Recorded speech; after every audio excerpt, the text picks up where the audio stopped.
Assalamualaikum warahmatullahi wabarakatuh.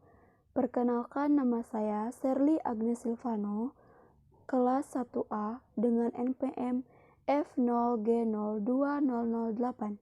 Di sini saya akan menjelaskan dan menayangkan video tentang sistem reproduksi pada manusia. Kita akan mulai mengenal organ reproduksi pada manusia. Yang pertama, kita mulai dari organ reproduksi laki-laki. Di sini kita mulai dari yang A, yaitu penis.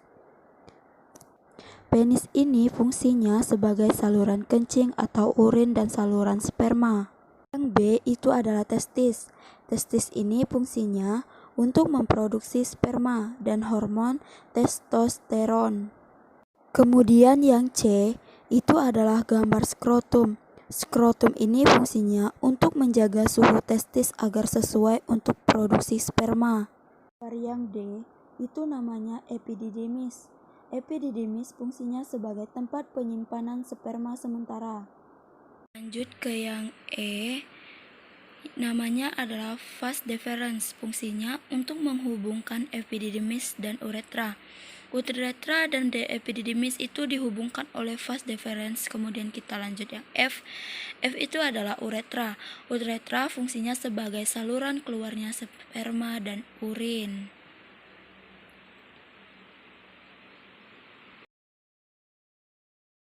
Yang G adalah vesicula seminalis. Fungsinya untuk menghasilkan zat-zat yang diperlukan untuk perkembangan sperma. Kemudian yang H adalah kelenjar prostat. Kelenjar ini fungsinya untuk menghasilkan cairan yang bersifat asam. Yang terakhir yaitu kelenjar Cowper. Kelenjar ini fungsinya untuk menghasilkan lendir dan cairan yang bersifat basa. Jadi, kalau prostat menghasilkan cairan bersifat asam dan Cowper menghasilkan cairan yang bersifat basa.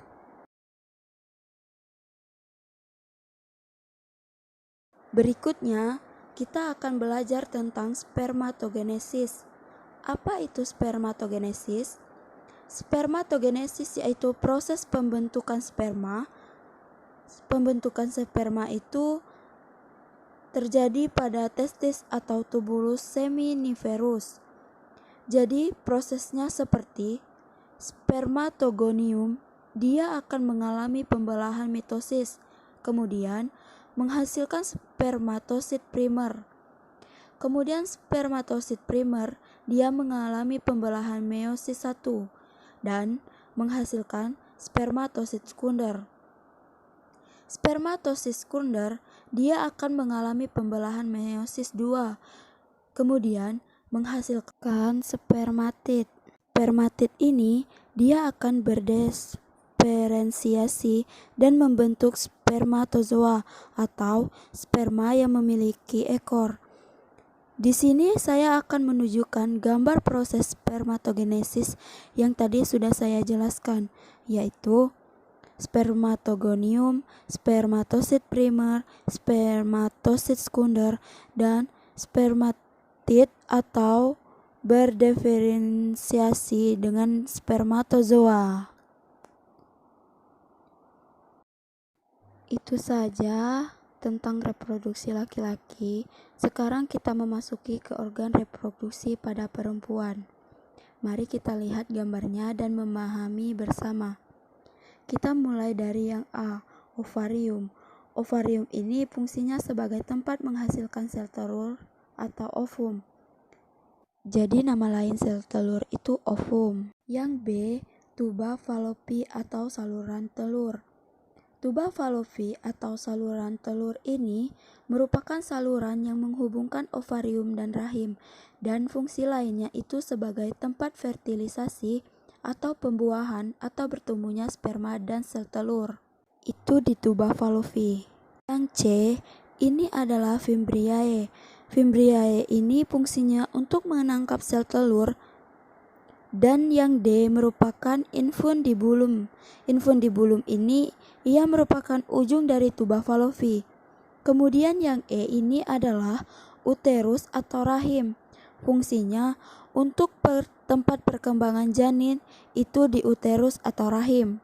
Kemudian yang F adalah vagina. Vagina ini merupakan saluran mengalirnya darah menstruasi dan saluran keluarnya bayi ketika bayi itu dilahirkan. Dan yang terakhir G. Ini adalah serviks. Apa itu serviks?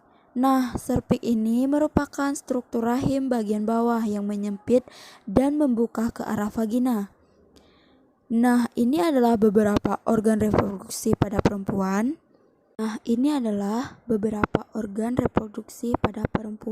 Jadi kita belajar tentang spermatogenesis atau proses pembentuknya sperma. Lanjut di organ reproduksi pada perempuan. Ada peristiwa yang disebut dengan oogenesis. Apa itu oogenesis? Oogenesis merupakan proses terbentuknya sel telur atau ovum yang terjadi pada bagian dalam ovarium. Prosesnya seperti apa? Prosesnya yaitu dimulai dari oogonium. Dia akan mengalami pembelahan mitosis, menghasilkan oosit primer. Oosit primer ini mengalami pembelahan mitosis lagi, menghasilkan oosit sekunder. Oosit sekunder akan mengalami pembelahan meiosis dan menghasilkan ootit. Ootit ini nanti akan berkembang menjadi ovum atau sel telur. Pada proses oositgonium sampai pada oosit primer, ini terjadi ketika masih kecil di dalam kandungan. Jadi, ketika kita belum lahir, proses oogonium sampai oosit primer itu terjadi. Jadi perbedaan spermatogenesis dan oogenesis, kalau spermatogenesis itu terjadi ketika makhluk hidup itu sudah lahir. Tapi kalau oogenesis ketika masih dalam kandungan pun dimulai prosesnya. Di sini saya akan menunjukkan proses oogenesis selanjutnya. Ini masih berkaitan dengan organ reproduksi pada perempuan, yaitu ini saya akan menunjukkan gambar proses oogenesis yang sudah saya jelaskan tadi, cuman berbeda pada gambar. Yang pertama dimulai dari oogonium, oosit primer, oosit sekunder, ootit, dan ovum. Selanjutnya, ini masih berkaitan dengan organ reproduksi pada perempuan, yaitu tentang siklus menstruasi. Siklus menstruasi ini terdiri dari 3 fase, yaitu fase menstruasi, proliferasi, dan sekretori. Yang pertama yaitu fase menstruasi. Fase ini terjadi pada hari pertama sampai hari kelima dengan ciri-ciri produksi hormon progesteron dihentikan dan dinding rahim akan meluru disertai pendarahan atau yang disebut dengan menstruasi. Fase yang kedua yaitu pada hari ke-6 sampai hari ke-14. Ini merupakan tahap penyembuhan pembuluh darah yang pecah saat menstruasi tadi. Di sini di fase ini akan diproduksi hormon FSH yang fungsinya untuk pematangan ovum. Kemudian secara bersamaan juga dihasilkan hormon estrogen. Fungsinya untuk penebalan dinding rahim. Ketika hormon estrogen semakin banyak, maka dia akan menghentikan produksi hormon FSH dan akan dihasilkan hormon LH yang nantinya merangsang oosit terlepas dari folikel. Folikel ini merupakan organ yang ada di dalam ovarium. Baiklah, di sini saya akan menunjukkan gambar proses spermatogenesis yang saya jelaskan tadi. Dan fase sekretori hari ke-15 sampai hari ke-28 dihasilkan hormon progesteron untuk penebalan dinding rahim. Baiklah, mungkin itu saja video dan penjelasan saya tentang reproduksi pada manusia. Terima kasih. Wassalamualaikum warahmatullahi wabarakatuh.